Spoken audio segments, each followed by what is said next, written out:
Dear brothers and sisters, as we have entered now into the month of Ramadan, every moment in Ramadan is an opportunity.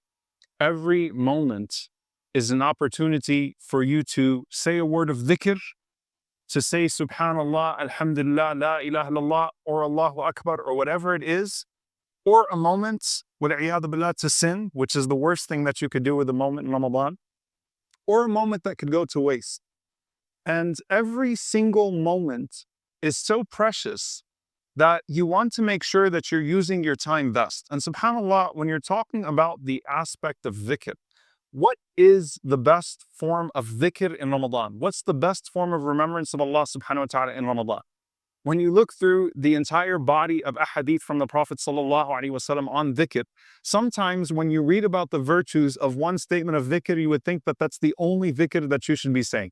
Like if you read about fadal al-istighfar, for example, the virtues of seeking forgiveness from Allah subhanahu wa ta'ala, you would say, I should be doing nothing but saying astaghfirullah all the time. Rabbi ighfirli wa tub alayya innaka anta tawwabur rahim. Or one of the various iterations of seeking forgiveness from Allah. So, my Lord, forgive me and have mercy on me, accept my repentance. All of these different iterations of istighfar, seeking forgiveness.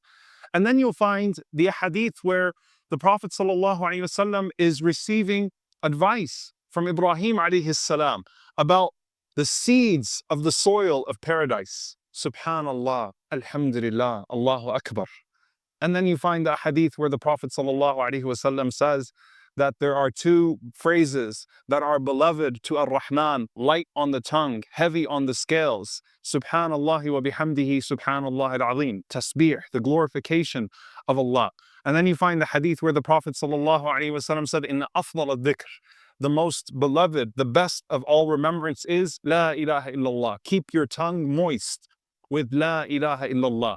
And then you find hadith Ubay ibn Ka'b radiyallahu ta'ala anhu, where he asked the Prophet ﷺ how much of his dua should be dedicated to salawat, sending peace and blessings on the beloved sallallahu alaihi wasallam. And it could take up all of your dua, and that would be sufficient. Sallallahu alaihi wasallam. And we know that it's the day of Friday, the most beloved day of sending salawat on the Messenger, sallallahu alaihi wasallam. So I probably just confused you further. All of these ahadith, you read them and you say, that's the one. Or, inna rabbaka yuhibbul hamd. Your Lord loves praise. So just say Alhamdulillah over and over again, right? So subhanAllah, it's every single chapter. You find these adhkar and you say they're amazing. And which one should I prioritize?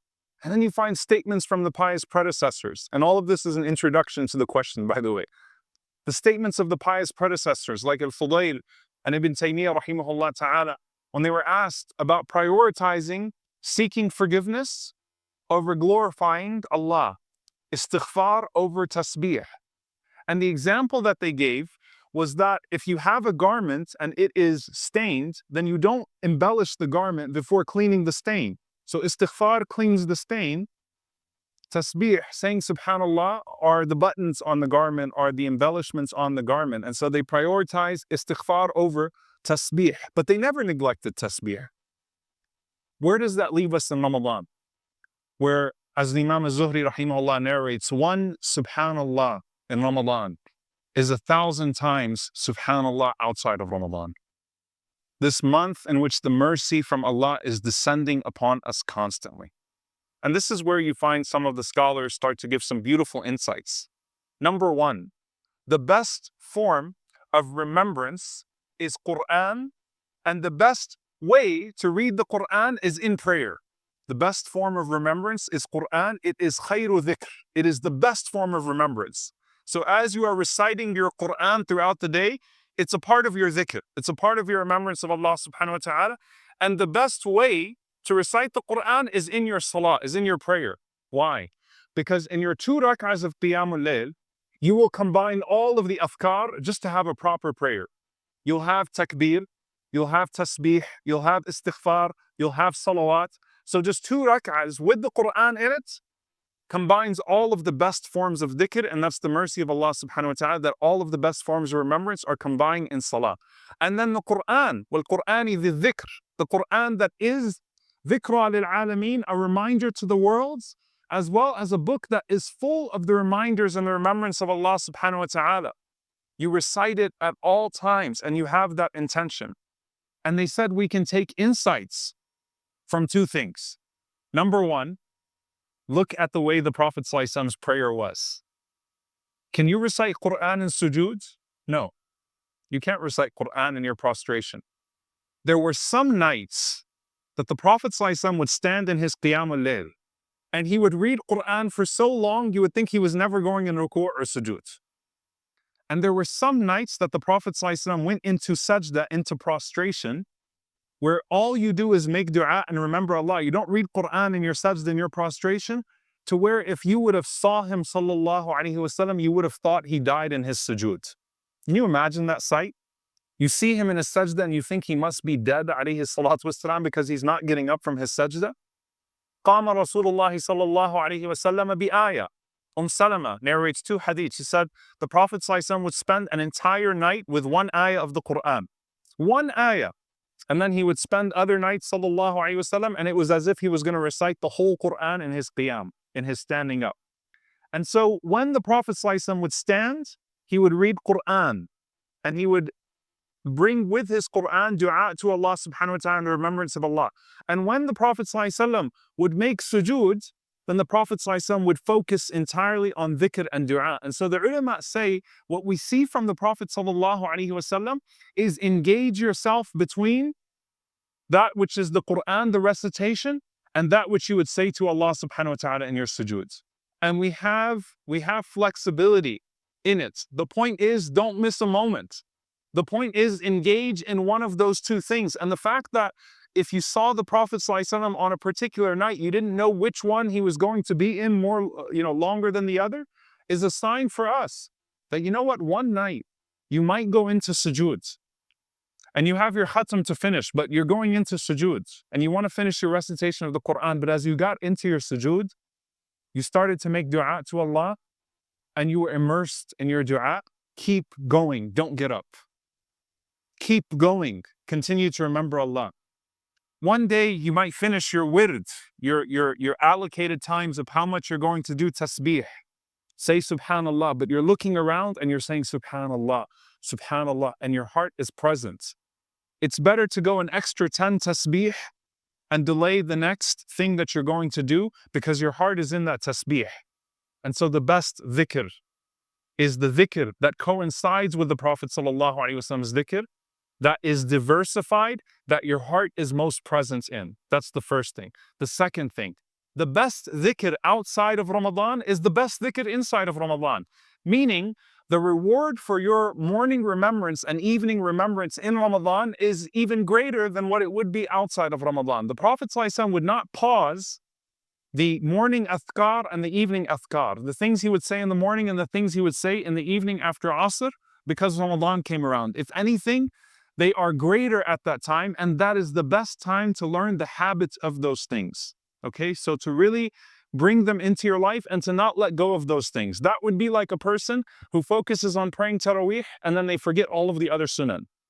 Okay, the sunan that the Prophet ﷺ would not forget to pray outside of Ramadan or inside of Ramadan. May Allah subhanahu wa ta'ala enable us upon them. Allahumma ameen.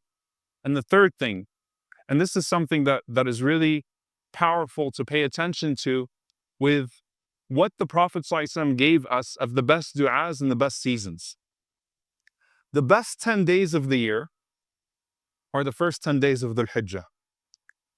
The best 10 nights of the year are the last 10 nights of Ramadan. The best of the first 10 days of Dhul Hijjah is the day of Arafah. And the best of the last 10 nights of Ramadan is Laylatul Qadr. Right? In the first 10 days of Dhul Hijjah, the day of Arafah, may Allah subhanahu wa ta'ala call us back to Arafah. Allahumma ameen. On Arafah, the Prophet sallallahu alaihi wasallam said, the best of what I and the prophets that have came before me have said, because all of the prophets observed the day of Arafah, was La ilaha illallah wahdahu la sharika lah, lahul mulk wa lahul hamd wa huwa ala kulli shay'in qadir. Praising the oneness of Allah, declaring the oneness of Allah subhanahu wa ta'ala, who has no partner, who has dominion over all things. He has no partner, he has no equal. He is the only one worth seeking and the only one who bestows reward. And subhanAllah, that's the best dua in the day of Arafah. Some of the scholars say that that is the culmination of Hajj. Like when you're going to Hajj, everything surrounds affirming the oneness of Allah, right? Doing tawaf around the Kaaba, saying, Labbaik Allahumma labbaik, here I come, oh Allah, here I come. Everything surrounds this element of tawheed, this oneness of Allah. And so on the culmination of that oneness of Allah, or of the days of Hajj, you affirm in the most beautiful way the oneness of Allah subhanahu wa ta'ala. When it comes to Ramadan, the theme is what? غُفِرَ لَهُ مَا تَقَدَّمَ مِنْ ذَنْبِهِ, to be forgiven for all of the sins that you brought to Ramadan. مَنْ صَامَ رَمَضَانَ مَنْ قَامَ رَمَضَانَ مَنْ قَامَ لَيْلَةَ الْقَدْرِ. 3 ahadith: whoever fasts Ramadan, whoever prays in the nights of Ramadan, whoever observes Laylatul Qadr will be forgiven for all of their previous sins. And Aisha radiallahu anha asked the Prophet ﷺ, if I feel like I'm in Laylatul Qadr, if Laylatul Qadr has come upon me, the night of power has come upon me, what dua should I say? And we all memorize it. Allahumma innaka afuun tuhibbul afwa fa'fu anni. Oh Allah, you are the forgiver. You love to forgive, so forgive me. Fa'fu anni. And the scholars say that that is the theme of Ramadan. That throughout the month of Ramadan, the prize of Ramadan is asking Allah to forgive you. As you are changing your ways and turning your page with Allah subhanahu wa ta'ala, let the core of your dua be, oh Allah, forgive me. Oh Allah, forgive me. Oh Allah, as I'm turning my page, let the page on the Day of Judgment also be turned so that none of the sins that I brought with me before this month are going to show anymore on my record. Oh Allah, forgive me. And so it's not just the dua for the last 10 nights. It's not just the dua for Laylatul Qadr. It's a dua that represents the essence of all of Ramadan. Oh Allah, forgive me. And so embark on the journey of making sure that your du'as, your witr dua every night, your du'as in the last moments before you fast, are surrounding asking Allah subhanahu wa ta'ala for forgiveness, because that's the culmination of Ramadan. May Allah subhanahu wa ta'ala forgive us, allow us to reach Laylatul Qadr, and allow us to say the du'as that we should be saying on Laylatul Qadr, allow us to be accepted on Laylatul Qadr and have our entire Ramadan accepted. Allahumma ameen.